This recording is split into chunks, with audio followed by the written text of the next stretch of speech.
तुम्हारा सारा रास्ता मैंने साफ कर दिया है। अपने पाकिस्तान की सरकार के कुछ अधिक उनको जो आपके जो वहाँ नेता लोग हैं, जो वो आपके एमएनए एमपी है, उनको पकड़ो। सीमा हैदर को कम से कम 3 या 4 या 5 साल के करीब कैद होगी यहाँ।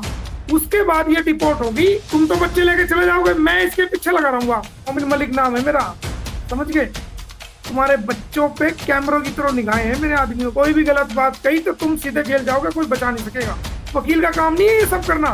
लेकिन मैं तुम्हारी परेशानी को देखते हुए, जो तुम्हारे साथ गुजर रहा है, इन्होंने जब इनको पता चला सीमा को, एपी सिंह को, तो इन्होंने तुम्हें वीजा ना मिले, तुम्हारे खिलाफ बहुत सारी कंप्लेंट पुलिस में दे दी। यहाँ तुम यहाँ नहीं हो, तुम्हारी कंप्लेंट दे दी पुलिस में, मेरा भी नाम लिख दिया उसमें। 20 से ज्यादा कंप्लेंट अलग अलग पुलिस स्टेशन में इन्होंने दी। वो मैंने सारी खत्म करवा दी। सारी कंप्लेंट खत्म हो चुकी है। जो इन्होंने गलत जगह तुम्हारी इंफॉर्मेशन दी थी वो भी खत्म हो चुकी है। तुम्हारा सारा रास्ता मैंने साफ कर दिया है। तमाम डॉक्यूमेंट भी भेज दिया। अब तुम्हें, पहले तो दिक्कत हो सकती थी उस वक्त जब तुम आते, आज तुम्हें कोई दिक्कत यहाँ नहीं होगी। आराम से आओगे, मेरी जिम्मेदारी पे आओगे। मेरा अलग से एक स्पेशल फ्लैट है, उसमें आराम से रहना, कोई दिक्कत नहीं होगी। वहां आपको सब चीज की सुविधा है। आप रहोगे, आप अपनी गवाही करो, अपने बच्चों से मिलो, और वो बच्चे आपको जो ना छुपवाएंगे, और छुपा करके उसको फिर यहाँ से डिपोर्ट की तैयारी कर देंगे। आपका वीजा, अगर टाइम लगेगा, आपका वीजा बढ़वा देंगे आगे। मान लिया आप बिल्कुल। 90-30 दिन का वीजा लेके आओगे, और अगर काम चल रहा है डिपोर्टेशन का, उसमें टाइम लगता है, बच्चे तो आपके पास रहेंगे ही रहेंगे वो, तो उस वक्त हम आपका वीजा बढ़वा देंगे। कोई दिक्कत नहीं, रहो। आपको ना खर्चे की चिंता, ना किसी चीज की, सारी चीज मिलेगी यहाँ। किसी तरह की दिक्कत कोई है यार? जब हमने आपका मुकदमा लिया है, सबसे बड़ी बात क्या है कि अंसार बर्नी का मेरा जो ताल्लुक है वो आज का ताल्लुक नहीं है। उनका और हमारा ताल्लुक, मेरे भाई, बहुत पुराना ताल्लुक है। वो मेरे बड़े भाई हैं, और उनकी बड़े भाई की तरह हैं। उनकी किसी बात को मैं मना नहीं करता। उनका बड़ी इज्जत है यहाँ, बड़ा इकराम है उनका यहाँ। उनके खिलाफ भी यहाँ एप्लीकेशन दी गई, वो भी हमने खत्म कराई है। उनके खिलाफ पाकिस्तान में भी एप्लीकेशन भेजी है एपी सिंह ने, वो भी खत्म कराई है। देखो ना आप कि कितने कांटे बिछाने की कोशिश की है। तो यहाँ जो भारत में बैठा है वो मोमिन मलिक ही तो बैठा है। और बता कौन ऐसा आदमी है जो यहाँ, जिसने इसने ये कहा हो कि भाई आ जाओ हम करेंगे, ये करेंगे, वो एक दो ने देखो जो ना कहा सर, है। अंसार बनी में देखो, जब केस अंसार बनी साहब के पास गया, उसने सबसे पहले आपको चुना ना। उसने पहले तो 3-4 दिन सोचने का टाइम लिया, के उसके बावजूद उसने आपको ही चुना, तो इसमें कोई बात तो था ना। वैसे तो दुनिया में अच्छे एडवोकेट हैं, शायद उनसे आपसे बड़े हैं या छोटे हैं, ये तो नहीं पता, मगर इसको आपने चुना तो इसमें तो कोई सच्चाई तो होगी ना। वो भी हम बड़े कहाँ दिल्ली यार? से केस लड़ता है। अरे हम बड़े कहाँ, हम तो छोटे से वकील है। हम तो आपका केस पकड़ के बड़े हो गए यार। हम तो छोटे से हम तो छोटे से वकील थे। ये तो आपका एहसान है, आपने हमें केस दे दिया, और आज हमें देखो, दुनिया लोग जानने लगी। ये देखो गलत बात है सर, आप एहसान है हमने नहीं दिया। अंसार बनी नहीं, देखो उसने सोचा समझा, उसने आपको चुना, तो जाहिर सी बात है कोई बात तो होगी, तो उसने चुना ना। हम तो नहीं जानते थे ना आपसे, हाँ झूठ बोलेंगे, हाँ हमारे वास्ते थे या चिंता ना ताल्लुकात थे। करें, सुन मेरी बात सुन। दुनिया कुछ भी कहने दे, दुनिया की मत सुन। अगर दुनिया की सुनेगा परेशान हो जाएगा। अपने दिल की सुन। अपने दिल, इंसान का जो दिल है ना, वो सबसे बड़ा उसका लेकिन मैं अगर दिल अंदर। का सुने ना, इतना जो है हम परेशान है ना सर, क्या हाँ, आपसे मैं हाँ। बातें करूं और कैसी दर्द दिल, बोलूं, तो सुनो सुनो शायद यकीन मेरी बात सुनो। मानोगे। ये सारी बहुत मुश्किल है सारी जो वक्त, हालात, दिल जीने ही सारी नहीं जो दे रहा है फसाद अभी की, बचने के अलावा। भाई ये सारी फसाद की जड़ जो है ये सोशल मीडिया है। आप सोशल मीडिया आना बंद कर दो, कोई आपसे सवाल नहीं करेगा। मैं मैं मैंने नहीं मैं आता, खुद मैं मैं कहाँ मैंने सर खुद आता, आपने देखा मुझे महीना मैंने महीना में खुद नहीं आता। तो भाई दुनिया की मत सुन, अपने दिल की सुन। आपका काम हुआ रखा है। मैं कह तो रहा हूँ, मैंने अच्छा। काफी टाइम पहले आपके ऑर्डर करवाए हैं बच्चों के। जी। जैसे ही आप आओ, वो मैं जान के नहीं बता रहा, क्योंकि अगर मैं बताऊंगा तो दूसरी पार्टी उस पर नहीं, सटे वो ले तो लेगी। फोन है, लोकल कॉल है शायद भाई, ये लाजमी नहीं है जो हर चीज बंद आके इधर हाँ, सोशल मीडिया में बोले, प्राइवेसी रखनी चाहिए। प्राइवेसी है, वो आपका सारा काम होगा। आप अब तो सिर्फ जो फोकस करो, अपने पाकिस्तान की सरकार के कुछ अधिक उनको, जो आपके जो वहाँ नेता लोग हैं, जो वो आपके एमएनए एमपी है, उनको पकड़ो, उनसे बातचीत करो। हमारी एम्बेसी के अधिक के जो ऑफिसर है उनसे बातचीत कराओ, और अपनी सरकार के लेटर पे एक लेटर भिजवाओ, ताकि तुम्हें जल्दी वीजा मिल सके। तो जो कोशिश वहां से हो सकती है वो तो करो, वो तो करनी चाहिए बिल्कुल तुम्हें। सर, आप जब बोलोगे ना शाहिद भाई को बोलोगे, शाहिद भाई भी बैठा हुआ है, इधर कौन सी हमें आगे करना चाहिए, हम सरबरनी साहब है, तो तब हम आगे बढ़ेंगे ना। कोई क्या होता कि अभी बच्चे गुलाम हैदर को मिल जाएंगे और सीमा हैदर को कम से कम 3 या 4 या 5 साल के करीब कैद होगी यहाँ।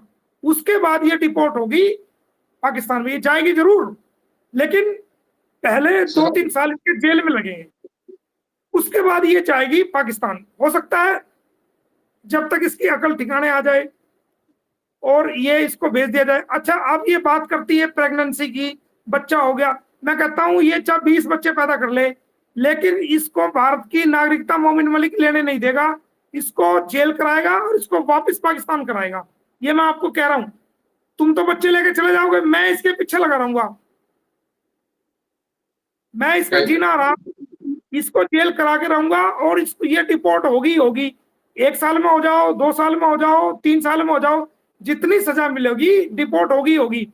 अब सवाल ये है क्या कि पुलिस की क्या, इसके साथ जो निपटना, पहले जो है बच्चे हैं 4 फूल, अल्लाह ना करे। देखो जिंदगी मौत के ऊपर कोई भरोसा नहीं है, अल्लाह ना करे, कसम से मैं सोचता हूँ कि देखो मौत किसी टाइम भी आ सकता है, अल्लाह ना करे कल मेरे बच्चों को अगर इंडिया के अंदर कुछ हो रहा है, उसका जिम्मेवार कौन है सर? देखो उन्होंने खुद के तो तरफ रखे हुए हैं ना नहीं जी, नहीं नहीं, 4 बच्चे तुम्हारी भी बात छोटे हैं। सुनो सुनो, मोमिन मलिक नाम है मेरा, समझ गए? तुम्हारे बच्चों पे कैमरों की तरह निगाहें हैं मेरे आदमियों की। इतनी सी भी खरोस नहीं आ जाएगी ना, मेरे को तुरंत फोन आ जाएगा, तुरंत। एक एक चीज, कब खेल रहे हैं, कहाँ खेल रहे हैं, कैसे जा रहे हैं, कब स्कूल से आए, कब ट्यूशन पे गए, कहाँ गली में खेल रहे, किसके घर में खेल रहे, घर में है बाहर है, एक एक मिनट की इंफॉर्मेशन है भाई मेरे पास। मुझको कम मत समझना, ऐसा नहीं मैं ये तो बैठा हुआ यहाँ आप भारत में। अपनी तरफ से सर कर रहे हो, मगर देखो उनके लिए तो बड़ा जुर्म है ना। दिक्कत देखो 4 कुछ, बच्चों को वो ना ना रखे ना हुए ना हैं ना, कि खुदा ना उनको खास्ता ये बच्चों के पता साथ है, कुछ हो रहा है। ना ना ना ना ना ना ना, उनको ये पता है कि बच्चों को कुछ कहा, कोई भी गलत बात कही तो तुम सीधे जेल जाओगे, कोई बचा नहीं सकेगा। और हमने फरीदाबाद कोर्ट में भी केस डाला हुआ है बच्चों का, कि बच्चों के साथ जो पहले मारपीट हुई या जो भी बदतमीजी हुई, करने की कोशिश करी या जो भी जैसे भी, हालांकि कोई गलत काम किसी तरह का, लेकिन एक वो जो है गैर मर्द आदमी है, हम तो मानते हैं वो गलत है, लेकिन बिल्कुल, बच्चों को कि आप बिल्कुल बेफिक्र रहो, ठीक है? बच्चों को मेरे पे पूरा ध्यान है, मेरा फोकस सबसे ज्यादा, केस से भी ज्यादा फोकस मेरा बच्चों की तरफ है, बच्चों की सुरक्षा की तरफ है, बच्चों की जी, सिक्योरिटी की तरफ है। हम बाकायदा वहां के प्रशासन से मिलते रहते हैं, पुलिस वालों से भी मेरी बातचीत होती रहती है, जो अपने एक दो अपने आदमी भी है ना वहां पुलिस में, जी। एक दो वो आदमी भी है जो अंदर तक वहां ड्यूटी रही, वो सारी बातें हमें आती रहती है भाई। कोई भी बात होगी हम आपको तुरंत बताएंगे, प्रशासन को बताएंगे, सरकार को बताएंगे, और हाँ मतलब उल्ला कर सबसे पहले देंगे आपको आप। पता होना चाहिए, क्योंकि आप हाँ एजुकेट हो, आपको पता होना चाहिए कि हाँ, देखो क्या मेरे हो रहा है पास बच्चों से। डेली डेली 2 से 3 फोन आते हैं डेली। जब तक मैं उन बच्चों का मालूम नहीं कर लेता, जब तक मुझे चैन नहीं आता कि बच्चे ठीक है, कोई दिक्कत तो नहीं, कोई परेशानी तो नहीं, गली में खेले नहीं खेले, स्कूल गए नहीं गए, समझते हैं, कोई दिक्कत तो नहीं, कोई परेशानी तो नहीं, उनकी तरफ से कोई मारपीट तो नहीं, भाई एक एक चीज को निगाह रखता हूं मैं। यार इतनी जिम्मेदारी वकील कैसे, मैं तो आपका एक इंसानियत के नाते कर रहा हूँ, वकील का काम नहीं है ये सब करना, लेकिन मैं तुम्हारी परेशानी को देखते हुए, जो तुम्हारे साथ गुजर रहा है, जो तुम परेशान हो, तुम्हारा रोना नहीं देखा जाता हमें, और तुम रोज भारत की बहनों को, बेटियों को, माओ को रिक्वेस्ट करते हो, भारत सरकार को रिक्वेस्ट करते हो, भारत के वकीलों को रिक्वेस्ट करते हो। तो यार हम यहाँ बैठे हुए हैं, कोई आदमी हमें पुकार रहा है, हमसे मदद मांग रहा है, ऐसा नहीं है कि वो रोता रहेगा कि हम उसकी मदद नहीं कर रहे। भाई सारी बात मैं तुम्हें आज मैं मीडिया पे बता रहा हूँ, बहुत सारी ऐसी बातें हैं जो मीडिया पे मैं नहीं बताता हूँ, मेरी मजबूरी है। आओगे अपनी आंखों से देखोगे, सारी चीज तुम्हें क्लियर हो जाएंगी। जब उन अधिकारियों से मिलोगे, कोर्ट में जाओगे, जो तुम्हारे ऑर्डर है उनको देखोगे, कार्रवाई देखोगे, तुम्हारा खुद ब खुद जहन खुलता चला जाएगा कि हाँ यार मेरे तो सब कुछ तुम्हारे आने से पहले मैंने सारा क्लियर कर दिया। यहाँ ना तुम्हें पुलिस की दिक्कत, ना तुम्हें कंप्लेंट की दिक्कत, ना तुम्हें कोई अरेस्ट करा सकता, ना कोई दिक्कत हो सकती, सारी चीज मैंने क्लियर करके रखी हुई है भाई, क्योंकि तुम्हारे साथ मेरा भी नाम था। बिल्कुल। चल तुम तो वहां बैठे हो, लेकिन मेरा भी तो नाम था। वो कहती है कि अगर सीमा हैदर को या सचिन को कोई खतरा है, वो कहती है गुलाम हैदर से खतरा है या मोमिन मलिक से खतरा है। सराम बोलती है वही बात। हाँ, तो कोई ऐसी बात नहीं। मेरा था एक इंसानियत के नाते, एक वकील के नाते से अलग बहुत ज्यादा मैंने अपना होमवर्क करके रखा हुआ है, सारा कर दिया है। अब तुम्हारी वेट है, या तो तुम्हें वीजा मिले, और अगर सरकार ये कहती है कि गुलाम हैदर को हम वीजा नहीं दे रहे, तो फिर मेरे पास बी प्लान है, फिर भी प्लान है।